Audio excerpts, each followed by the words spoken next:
Paolo Avellino, proud kay Kim Chiu sa The Alibay. Kung bago ka lang sa channel na ito, huwag kalimutang mag-like, share, comment, and subscribe.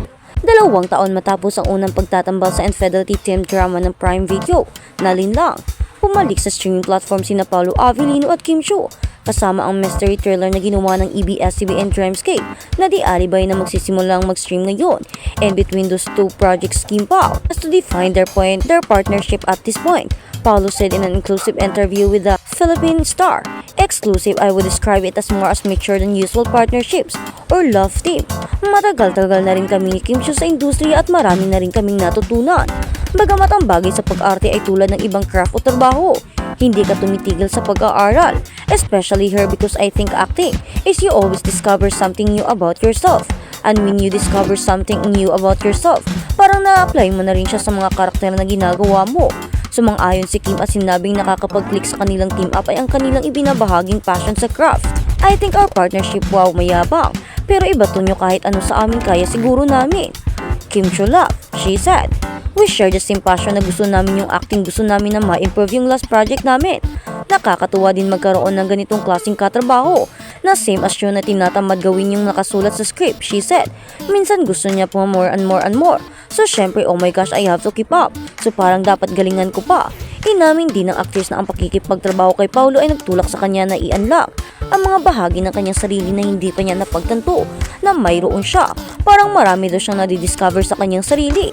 At dahil daw iyon kay Paolo Avellino, natutunan niyang alamin kung ano pa ang mas kaya niyang gawin, kung ano pa ang mas nakatago sa kanyang mga kaalaman, at kung ano pa ang kaya niyang gampanan at ipakita. "Minsan nasashock ako na hala, kaya ko pala yun. Marami akong mga na-open na talents na nagagawa ko pala, na nalilimit ko lang yung sarili ko before, but now unstoppable na siya," Kim shared. Sa The Alibay, si Kim ay gumanap bilang sa Stella Morales, isang bar entertainer, at sa uulitin naman natin di pa, at si Paolo naman ang kanyang isang parang drug lord or kung ano. Sharing her preparation for the series which was shot entirely in Cebu, she said, "Actually, yung tinitingnan namin sa Cebu City, ano talaga siya, these are bars along Mango Avenue. May times na sumisilip ako, ano bang nangyari pag nakita mo yung mundo nila, oh my god, ito pala yun." Kasama sa cast ng The Alibay sina Robbie Jaworski at Angelina Cruz. Ngunit higit na nakakaakit sa kanyang karakter ay ang pagkakataong magpakita ng ibang uri ng pakikibaka at lakas.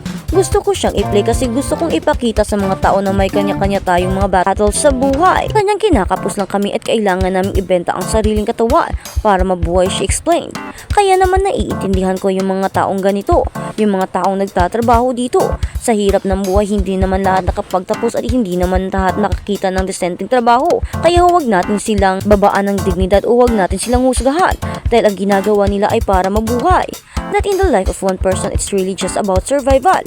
Kung ano yung kaya mo sa mga panahon na meron ka, makikita mo dito yung mundo sa likod ng pagsasayaw, yung struggle ng isang taong nagbibenta ng aliw at ano ang pinagdadaanan nila. Kaya naman huwag natin silang basta-basta husgahan dahil ang kanilang pinagdadaanan ay hindi naman nila kagustuhan. Dahil nga sa kahirapan kaya nilang ganito, kumapit na lang sa kung ano ang dapat nilang kapitan, mabuhay lang at may makain at may maibigay lang sa kanilang pamilya. Hindi naman kasi lahat pinagpala na makapagtapos, hindi naman lahat kasi pinagpala na makakita ng magagandang trabaho at matanggap sa isang industriyang talagang nagbibigay ng tama. Hindi naman kasi lahat siniswerte at hindi naghihirap tulad nila. Marami silang na-experience sa buhay, marami silang paghihirap na kanilang nararanasan, at ganitong paraan na lamang ang kanilang nakikitang pag-asa. And this is far from my comfort zone, like super far. Ito na yata yung pinaka-haunting damit na nasuot ko. Kahit sa hand carry kaya ko na, but very exciting. When she finally watched herself dancing on screen, even she was surprised. Ang bastos na dance number na ito na tumagal ng halos kalahating araw sa paggawa ng pelikula ay tinukso sa trailer na mula noon ay nakaipon na ng milyon-milyong view sa mga platform ng Prime Video. Sabi ni Kim, "Napapanood ko sa special screening, oh my gosh, ako ba yan? Ako ba yun? So yan, proud na ako." Ang cast at crew ng The Alibay at red carpet premiere, lumabas na ang eksena ang magiging unang pagkikita ni Stella at Vincent Cabrera.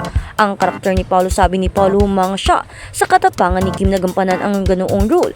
"I'm proud of her dahil may bagong napapakita siyang bago," he said. "It's not easy to dance that way with an audience, especially parang sweetheart si Kim kasi ng bayan." Sinabi naman ni Paolo na matagal na niyang gustong gumanap na journalist while we work for ABS-CBN ang parang nakikita rin natin. He said, I've never got to play a journalist or something similar, so I've always wanted to. Lahat ng napapanood ko or na-experience ko or mga nakikita ko na gusto kong i-apply growing up, ngayon ko lang talaga siya nagagawa. I think if I'm given another chance, another journalist then, I will have to find another way to do it. But for now, parang accumulated kong bagong interpretation ko sa mga nakikita ko as journalist. Kaya nang nabanggit ang story na kinunan sa Cebu or kinunan sa Cebu ay ang bayan ni Kim. Sinabi niya na ito ay isang nostalgic pakiramdam na mananatili doon para sa isang yugto ng panahon. Oras na ito para bilang isang artista. Nakakatuwa kasi nandun ako lumaki habang nagsusuot kami. Oy, dyan sumakay ako ng GPT, yung favorite ko, tinuturo ko kay Paolo kung saan saan. Yung mga na-experience ko, yung mga ginagawa ko sa lugar na ito.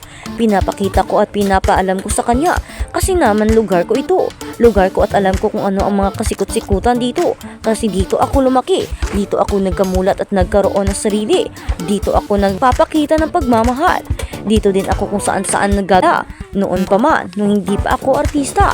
Makalipas ang ilang araw matapos ang viral ni Kim, matapos siyang makitang bumili ng construction materials, i-donate at tulungan ang mga nasalanta ng lindol. Nagdalamhati naman siya ngayon sa resulta ng signal number 4 Typhoon Tino sa kanyang lugar na nag-iwan ng maraming sala at marami ang nasaktan. Ang daming nangyari ngayon sa Cebu, and then nagkaroon ng baha for the very first time at ever. At para talagang ang sakit-sakit lang tingnan dahil yung masayahin kong lugar noon ay ngayon ay nagiging dalamhati na. Maraming taong nagdadalamhati na sasaktan at naiiwan. Kaya naman napakasakit. Kaya naman ang paggawa ko ng rule na ganito ay parang nakikita ko rin na siguro magagaw ko rin ang mga bagay na ganito kung katulad nila ako. Walang pinag-aralan. At ganito ang mga nangyayari sa buhay, naghihirap, sinalanta ng bagyo at nilindol. Siguro magagawa ko rin yung mga bagay na ganito. Magsasayaw sa harap ng maraming tao. Maghuhubad o kung ano-ano. Pero nagpapasalamat din ako na hindi ako naging katulad nilang ganito. Pero hindi pa rin ito sapat na paraan at sapat na dahilan upang husgahan sila. Hindi man naging desente ang kanilang trabaho. Naghahanap pa rin sila ng buhay o sarili nilang sikap sa buhay upang maging mayroon silang makain at upang mag-survive sa kahirapan ng mundo.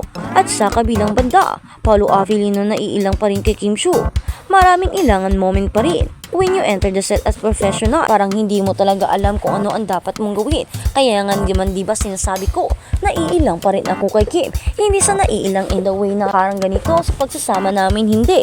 Naiilang ako kung saan ko siya hahawakan sa mga set na ganito. Sa Di Alibay parang nahihirapan ako na hindi ba siya mababastos or okay lang ba siya sa ganito. Hindi naman sa ibig sabihin naiilang ako, hindi ako naiilang na kasama siya. Kung mababastos ba siya sa gagawin ko, lalo na sa ginagampanan naming role na napaka-daring. Kaya naman ito yung ilang na sinasabi ko.